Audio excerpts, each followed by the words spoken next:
to represent himself on this matter and have our office as standby. I think the court granted that motion, but set this hearing to today because Mr. Evans indicated that he sent a letter to the court that had some requests in it. I don't know if the court received it and if a copy was provided to the city. I have not seen it. I have not seen it. I looked in the court file earlier today and it was not there. Madam Clerk, do you know if we've received it? I don't know why you guys haven't received it. Also, can I ask that this hearing is on record and that everything is being documented by a court reporter, please? We do not have a court reporter. We're creating an oral recording though. Okay, so will it be on record and Yes. Will it be able to be reviewed by federal judges? If you can read a copy of the letter, I mailed the letter out. There's no reason it shouldn't have reached you, but the letter had very personal and sensitive information regarding my sovereignty as a chief of a sovereign tribe that's federally and internationally recognized. I don't know why that letter didn't make it to you. I mailed it out last Tuesday, so it should have definitely gotten to you guys by now. I'm having issues with getting to the law library. I've been in the hole. It's like almost impossible for me to legally defend myself with the conditions within the jail. One thing I would like to ask, especially being that you didn't get that letter and I invoked my rights as a sovereign tribe, chief of a sovereign tribe, that if possible, you can give me a PR bond so I can properly get everything to you and make sure it's filed in the courts. I assure you, being that I invoke my rights as a sovereign tribal chief, that I will appear at court dates. I won't play with my rights like that. I have too much to lose. And I have a leg injury. But the main thing is my legal part and the getting the proper defense, and then the mail that I'm mailing out, it's not even getting to you. So I know I'm gonna have an issue defending myself from the inside of this jail. If you could do that for me, I humbly, respectfully ask that you give me a PR bond so I can at least properly defend myself, especially that I invoke my rights as a tribal chief. If you're a tribal chief, then your name is Chief Eats-A-Lot of the Crayola tribe. I believe we've already had multiple bail hearings. I'm sorry, Madam Clerk, you were saying? I was just going to say that there was a letter that was faxed in that we received yesterday, and I just forwarded it to all parties. Okay, thank you. I'm going to take a moment to look at that then. I didn't see it in the file. In addition to that, I introduced evidence that will exonerate me. Mr. Evans, I can't read it and listen to you at the same time. I'm sorry, Your Honor. Also, Sir, I can't read and listen at the same time. I read slowly. sorry. Okay, I've read your letter. You've already had at least one bail hearing, because I remember it. I have not heard any change in circumstances such that you're not entitled to a second bail argument.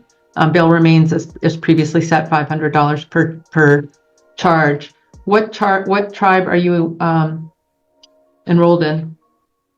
All of that, I don't want to reveal that information because it's private. That's why I invoked also the Peace and Friendship Treaty between the United States and Morocco, in which I do qualify for that. And also you can contact the Embassy of Morocco. No, so I'm familiar with that treaty, and it is a trade treaty. It has nothing to do with your right to commit crimes anywhere you feel like. No, ma'am. It has nothing to do with me committing crimes, but they will vouch that I am royalty, and Morocco has granted me as part of their royalty, and they will vouch for me. I assure you. You can't be a royalty in Morocco and a Native American. Buckle up, guys. Today we're diving into a courtroom spectacle where Mr. Evans insists on representing himself. Right from the start, he demands everything be recorded and claims he's a sovereign tribal chief deserving special treatment.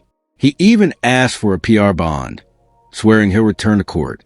What he doesn't realize is that he's already setting himself up for a long, uphill battle against a judge who's not buying a word of it. Evidence that I submitted, I assure you I am. I received no evidence. I received just your letter. Right. So I'm not going to. I'm not going to grant your motion to dismiss. Okay. What are we doing? Okay, and I submitted evidence in the letter. I'm not denying, I'm not granting a motion to dismiss. I understand, but I submitted evidence in the letter as well. I've considered your letter and I'm not granting your motion to dismiss. I understand. Okay, what are we doing? What about the evidence? What do you want me to do with I don't have any actual evidence. I have your statements. Right, I submitted evidence in the letter. If you read it, you'll see that I submitted a civil case as evidence. You submitted, you mentioned a civil case. I don't see the civil case. I have no access to this case. I submitted civil case 24012 out of St. James Parish, Louisiana, as evidence that will exonerate me. In addition to that, it will prove everything that I'm saying to be true. I don't have that case, sir, is what I'm telling you. All I have is your letter. Right. In the letter, I submitted civil case 24012 out of St. Sir, I don't have that case in front of me. I don't know what's in it. I have no access to it. All I have You have is, to retrieve it. I have no way to do that. You That's have to not your contact the job. courts. Sir, that's your job. This is your case. You represent yourself. It's your job to put your case together. It is not the court's job. I ethically cannot do investigation on my own. Here's where it gets wild. Evans leans hard into his so-called sovereign status, invoking an 18th century treaty with Morocco as proof of immunity. The judge shuts him down, pointing out the treaty has nothing to do with criminal cases. Yet Evans doubles down, claiming he's royalty. The tension rises as the courtroom watches him weave fantasy into legal argument, but the judge isn't giving an inch of ground. It's impossible for me to do that inside jail. You have a standby counsel. Perhaps you can talk to him about it. Are you going to be able to retrieve that case for him? 1 second. And Your Honor, I can make the records request. I don't know if it's going to have any luck receiving it. I mean, based on the information that I have. The case has a seal on it, and you're going to have to get permission from the Chief Justice Roberts to get the seal broken. I don't understand what the U.S. Supreme Court has to do with a Louisiana state case. Because it holds my rights, as my constitutional rights and privileges as a chief of a federally and internationally recognized tribal chief, in which I represent a sovereign state. Okay, so what are we doing today? According to the letter, if you're not going to dismiss it, I asked that in the letter I requested that you file a motion of discovery. I can't file any motions. I'm not an attorney. I don't represent you. I don't represent the city. That is not my role. Okay, and you said you're not dismissing due to lack of evidence. Correct. I have read the police reports and did find probable cause to detain. And some of these cases are in review status. They've already been resolved and found guilty.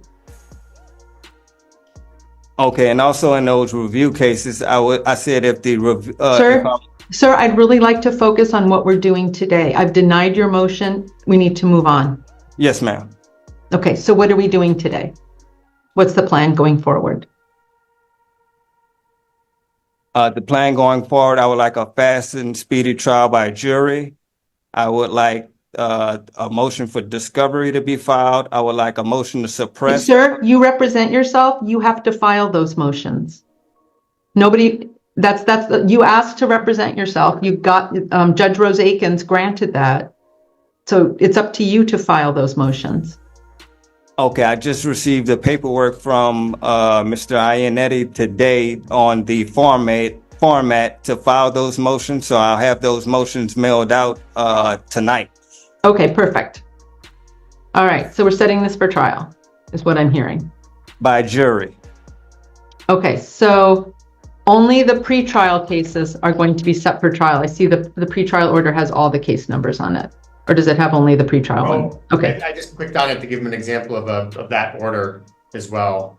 No, I think you've got all the right ones on here. Okay. 1-5.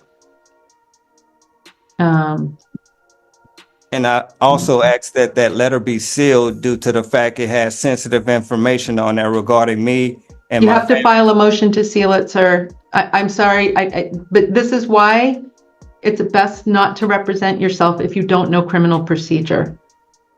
There's a whole process to having something sealed. I have to make certain findings. I don't have that motion in front of me. Okay, I requested it in the letter, but I'll file a motion as well. Okay.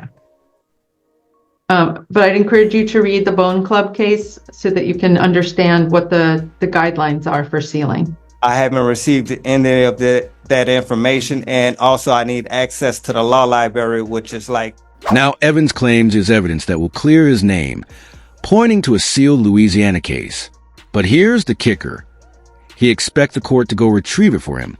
The judge patiently explains that since he represents himself, it's his responsibility to produce the evidence. Evans refuses to accept that, demanding the impossible. This exchange perfectly captures a flawed logic of sovereign arguments clashing with actual law. Has any discovery been provided?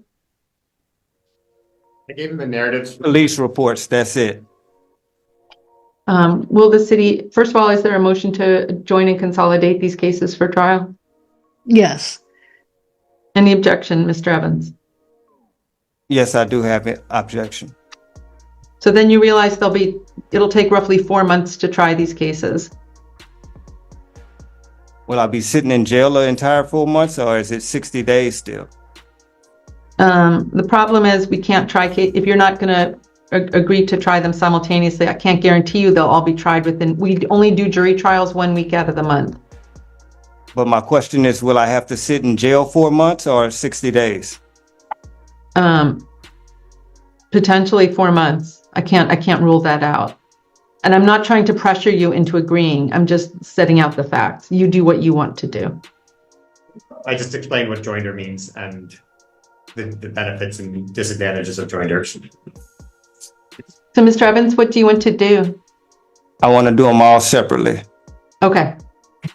We'll set them. Here's what I'm going to suggest then. I'll put this out to you guys. You tell me what you want to do. Set them all in the June term, and then whichever one goes. But we'll have them all set so that it'll depend on who's available and such. Okay, but they are not joined. That unless somebody files a motion to actually hear it. But as of now, nothing is joined. Okay. Yes, Your Honor.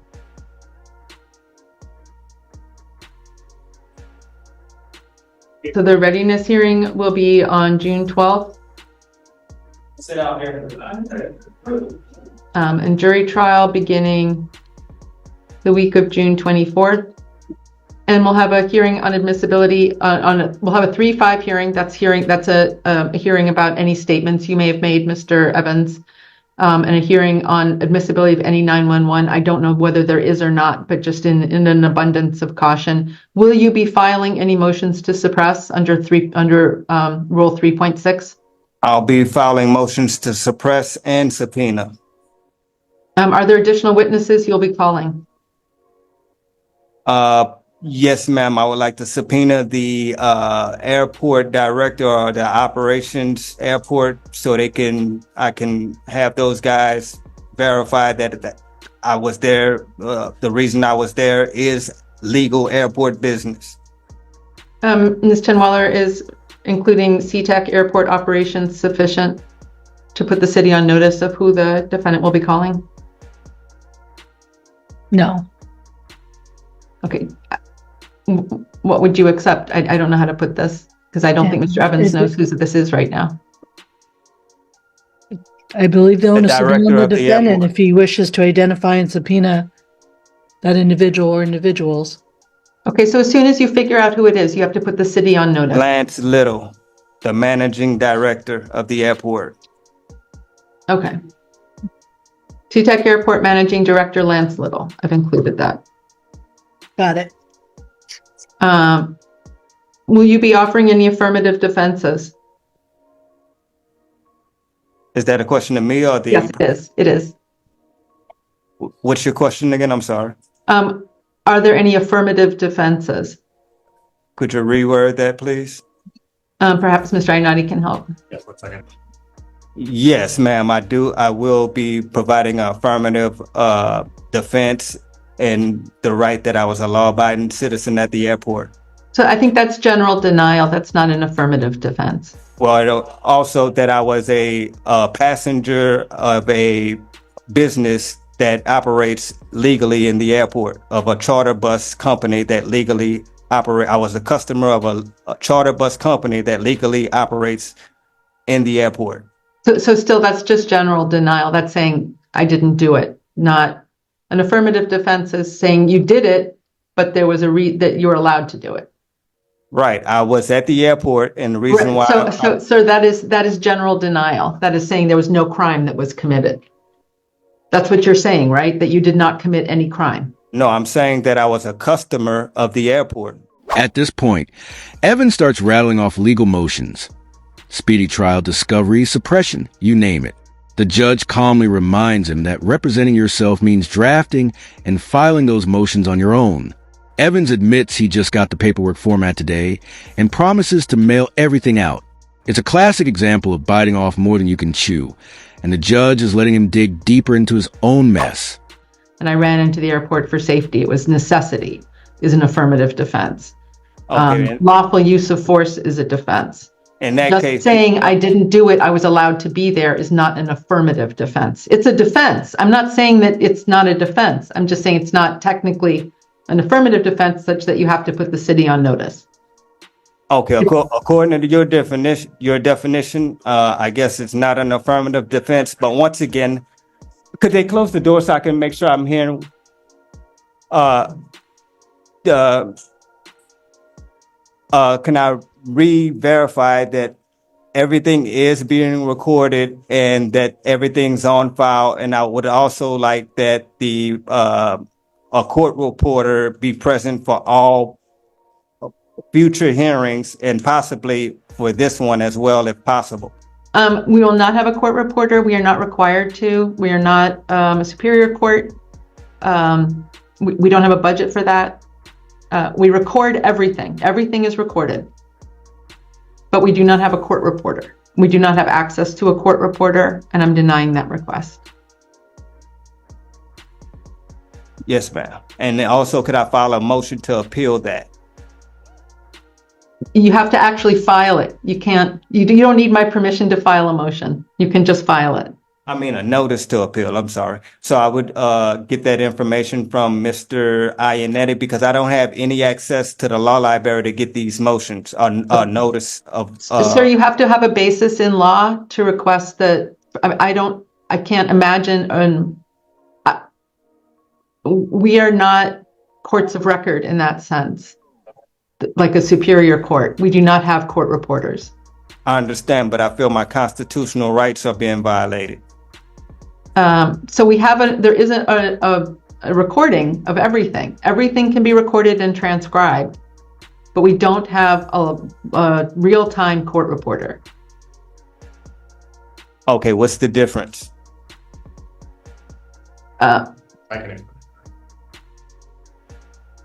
I'm ready, Your Honor. Okay. And it looked to me like what is current speedy in custody, Ms. Chinwaller, do you know? 719. Thank you. All right, Mr. Evans, bail remains $500 each case. We'll see you back here, each count rather. We'll see you back here on June 12th at 11 o'clock in the morning. Stay in touch with Mr. Ainati. He can help you. Ms. Judge, Your Honor, my bail was raised. Is there any explanation for my bail being raised? Some of my cases was $250. It went from $250. Was it? Yes, ma'am. Oh, I'm sorry. Did I mean I just said that I changed it right now? I see that. It was changed by the previous judge. It was raised to $500. She went just off the notion of what the lawyer said, which was inaccurate. And then the inaccuracy was passed on to you as well. And then you were about to redouble down on it. All right. Thank you for pointing that out, sir. I'm restoring bail to $500 per case. You mean $250 for some of the cases? And well, it's $250 per count on cases that have 2 charges. All right. Let me take a look at the paperwork I got, and I'll let you know which one said $250 bail. Yes, Your Honor, I believe that the last hearing, but it was pro tem judge and she set it at 500 per charge. And I think she misunderstood that when Ms. Chenweller advised her, it was supposed to be 500 per case. Correct. Okay, for a case ending in 2319, that was $250 bail. No, see, there are two counts. Look down below it. There are two counts. There's one count of criminal trespass in the first degree and one count of making a false statement. Both of them are 250. It's one case. Okay, so you combine the two charges and it comes up to 500. I got it. Correct. So it's 500 per case, but I'm restoring it to that. I believe there was a Scribner's error in the last order. And I thank you for correcting me, Mr. Evans, or pointing that out. So it is now, so on the case, and similarly, the case ending in 525, that's the last case. There are two charges on that case as well, and it's 250 each charge. Okay, so then So was I right or wrong? you were right.